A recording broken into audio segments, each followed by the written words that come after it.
My name is Jeff, and I'm the co-director of the Dow Social Work Community Clinic, as well as co-coordinator of Out of the Cold Emergency Shelter. And I'm also a professor at the School of Social Work at Dalhousie University. My name's Megan. I'm a social worker here at the clinic. I work primarily with folks who are living in poverty or on a very low fixed income. My name is Kat. I'm a clinical psychology PhD student. Mainly my role here at the clinic is doing both cognitive and psychological assessments with clients, as well as providing therapy for clients. My name is Carmel, and I'm an occupational therapist. I've actually been in the School of Occupational Therapy at Dal as an instructor for the past 12 years.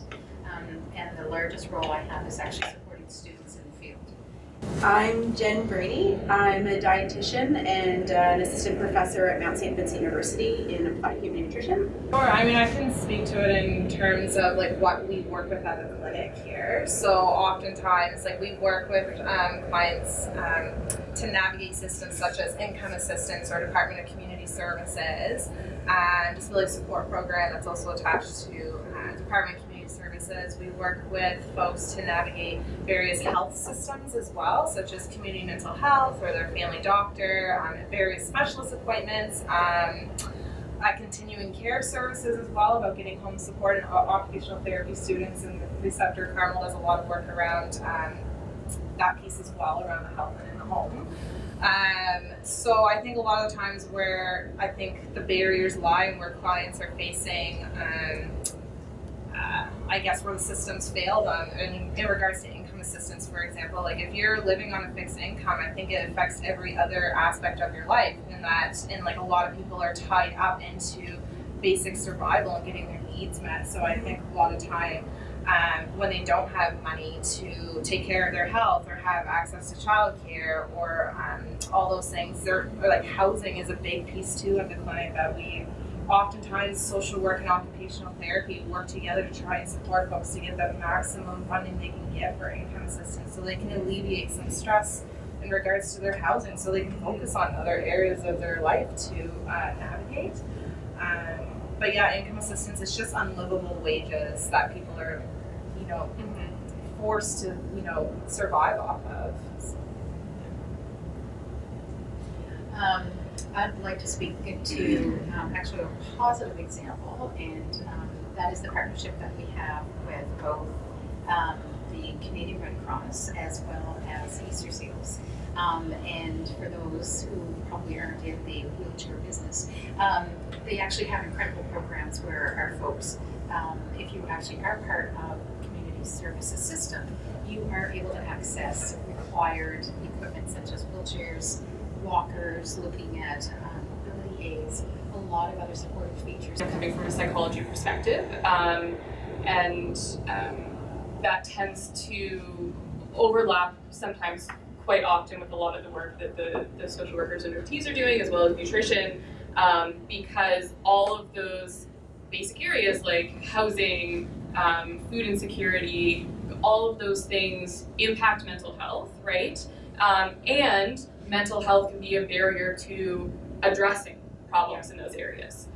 So you sort of have this like vicious cycle that people get stuck in and can't get out of. I think in terms of public systems, I think there are some good things, but I think there are quite a few barriers that people can't necessarily get past because of how things are set up in the system. Like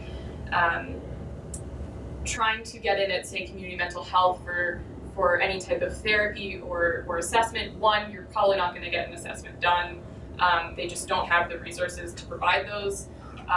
To get in for any type of therapy, you have to have an address that they can send a letter to, so you have to live somewhere, you have to have a fixed address. You have to call them to book an appointment, so you need access to a phone, right?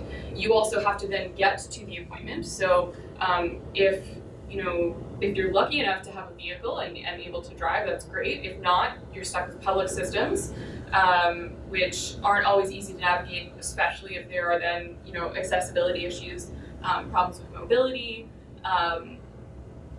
There's sort of one thing leads to another, and it all sort of adds up to just, what can often seem like insurmountable barriers for people to access stuff like mental health services.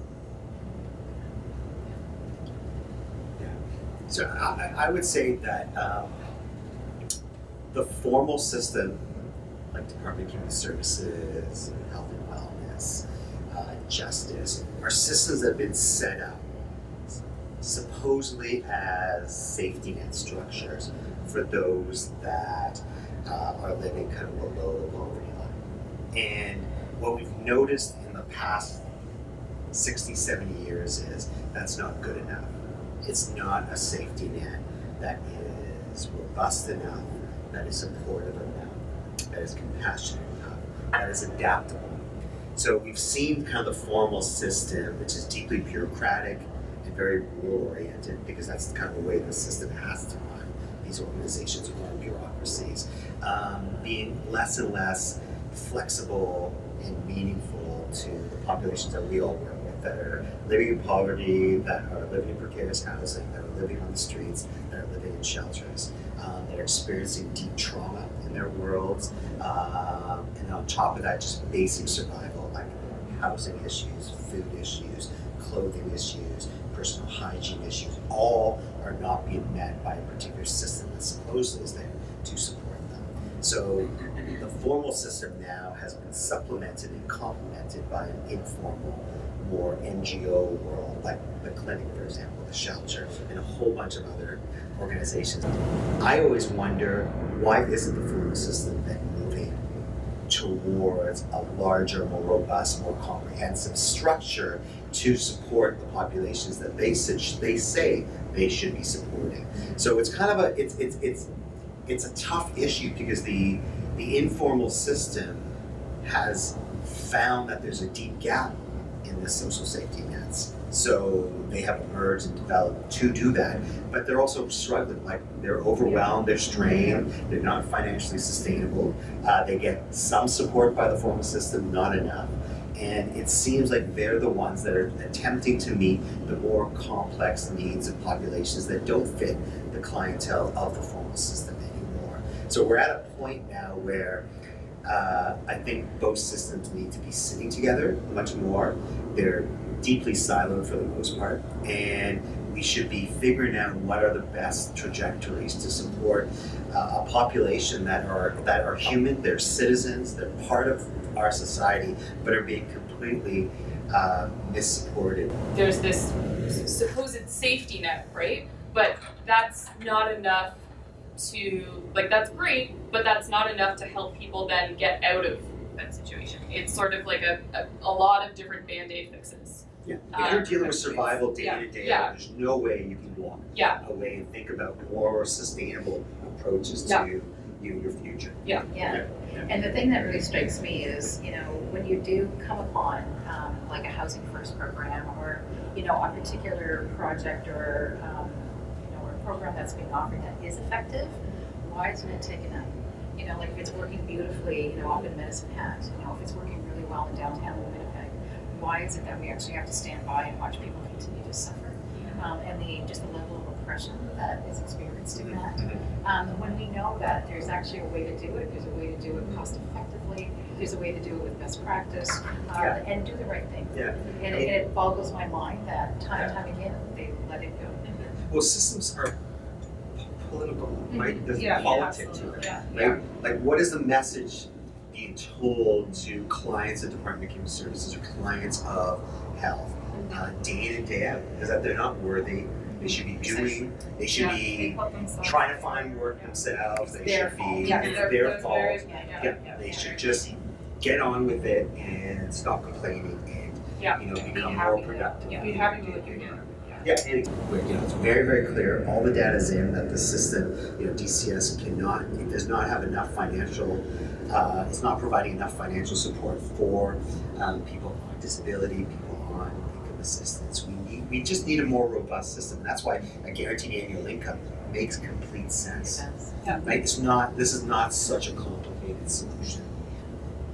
There are so many people trying to access the resources, but there aren't enough. Yeah. Right? It's great that we want more people to try and access those services, but if there's no service for them to get, what is the point? You know? And there are so many people who are saying, yeah, I tried to get help and I couldn't.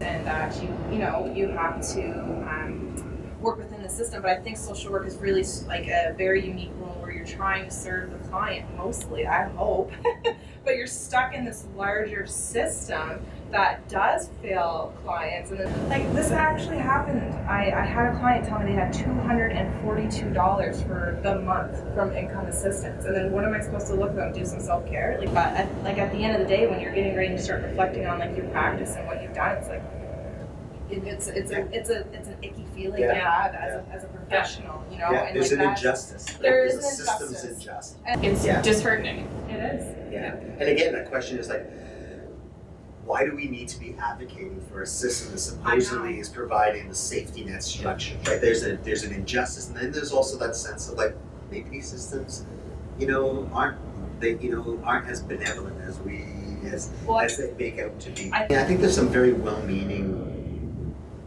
folks in each of these systems, and we meet them day in day out. Very caring, very empathetic, very professional, very ethical, and they're also struggling with working within a system that is, I think, more interested in, like you were saying, like cost-benefit analyses and cost-effectiveness, this notion of efficiency, and also kind of starting off a relationship with a client to figure out how, like, what's the least amount we can support them. It just seems that's kind of the beginning aspects more and more. Particularly when you go back to the literature and you realize that building the capacity and actually front-loading the system is actually in everybody's best interest. It's much more cost-effective. Yes. It's actually something that you don't actually have to look at the person going down the worst-case scenario. Right. Because they don't have to go there in the first place if you actually allow them to start out with their best opportunities. And Which funny, it's like not more expensive. our last study with young people experiencing homelessness from Toronto and Halifax, we saw that once they were in some form of sustainable housing, a lot of those dynamics around mental health, around addictions, kind of subsided or plateaued a little Better bit. managed. People felt a little bit more at ease when they knew that they had a bed tonight, they had some food in the fridge. And there is a movement much more now around housing first, around trying to kind of move people away from kind of the shelter world into some form of sustainable housing. But we just don't have the reason. We don't have the stuff to actually do those pieces. Everything that research and evidence shows will work, the system is not set up to do. Which is crazy.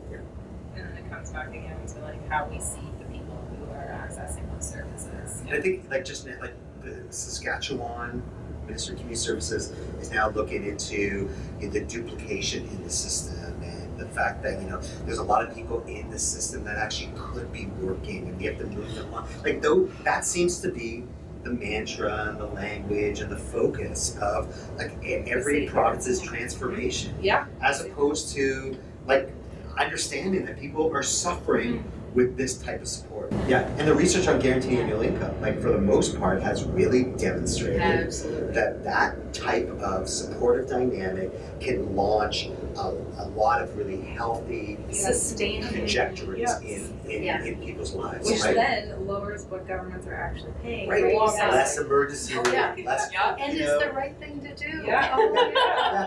Right.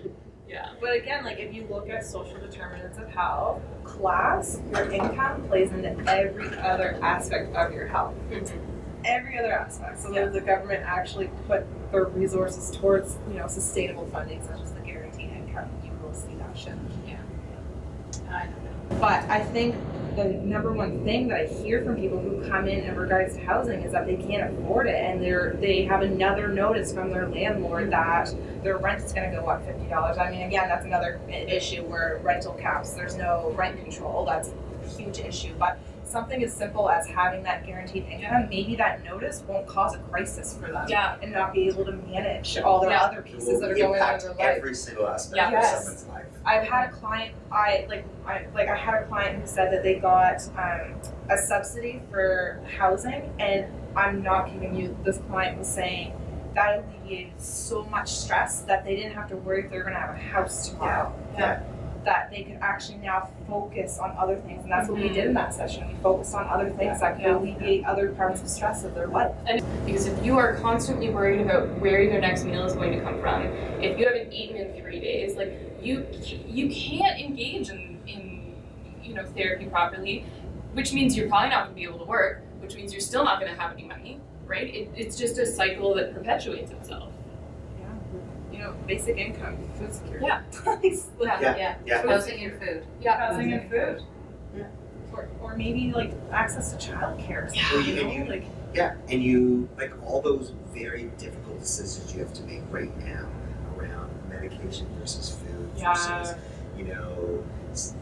allowing your child to go to daycare to clothing, all those dynamics would subside somewhat. if you're not eating good food, it's not gonna make you feel good too. No. Like nutrition has a huge impact on your wellness, physically and mentally, and you can probably speak to that as well for the mental health piece. But and then food security is really wrapped up in that. Yeah, absolutely. I mean, all of the research definitely shows that income assistance is just straight up inadequate to afford even the most basic healthy diet. And we're not talking even just for people on income assistance, optimal nutrition is out of the question, adequate nutrition is out of the question. And there's a really important gender piece there as well that is vital. So the research definitely shows that for female-headed lone parent households, they're among the most food insecure. And even within a household that's coupled, oftentimes in a heterosexual couple, the woman goes without quality and then quantity before anyone else in the household suffers any impact on their food intake. I think the other piece that often gets missed with food, beyond the nutrition piece, is the way that food is so wrapped up in community connection, spirituality, identity. It's often, all those pieces are seen as often aspirational and not a part of survival. But I think that they are a part of survival. So I think in perpetuating the system of food insecurity, and a few people have mentioned the charity models or the NGO focus and sort of band-aiding the problems and not formalizing the right to food that Canada actually recognizes in being a signatory to the Declaration of Human Rights. Food is recognized therein as a human right. And so not upholding that right to food that we all are meant to enjoy as Canadians, we're kicking ourselves in the foot, not only in terms of the health impacts, like the physiological health impacts of inadequate nutrition that start prenatally, start before birth, but we're also cutting ourselves short in terms of the loss of human potential when we are creating situations where people don't have opportunities to enjoy the joy and pleasure of food and the community connection and connection to spiritual practices and et cetera and so forth. So it definitely is pervasive socially, psychologically, occupationally as well. And I think like the guaranteed annual income and the evidence that exists today suggests that would invite, a more comprehensive kind of platform for food, for housing, for a sense of community, for experiencing some leisure.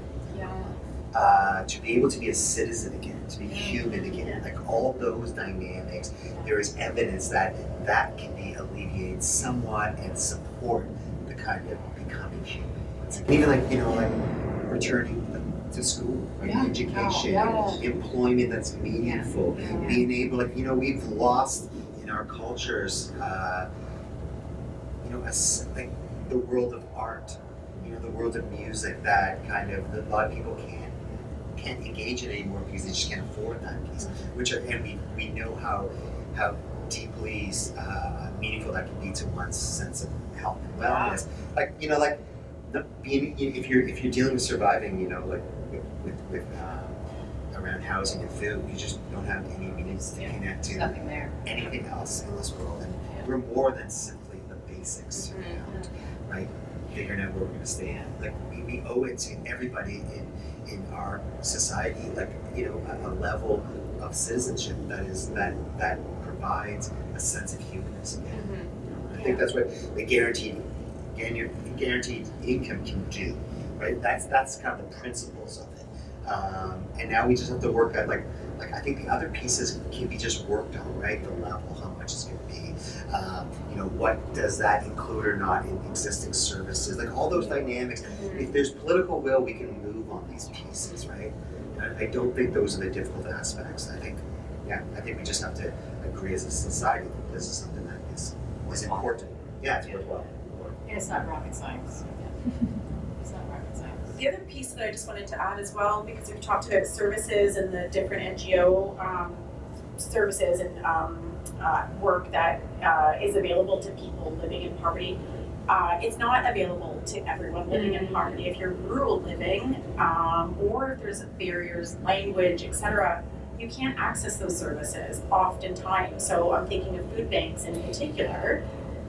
For people living in rural areas, if you don't have a car, which for people living in poverty often is a barrier to own a car, to keep it on the road because it's expensive to keep a car functioning and repairs, tires, whatever, you can't even get to a food bank.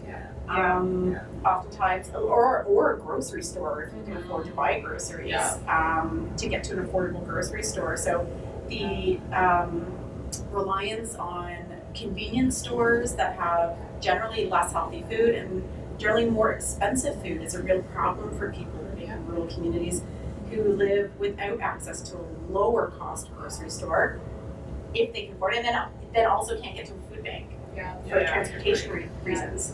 I also want to say that I think providing kind of a platform of economic sustainability also really supports a sense of community and a sense of belonging, which in all my research in the last 20 years highlights as, is signaled as one of the most absent forms of existence for populations that are marginalized or living in poverty.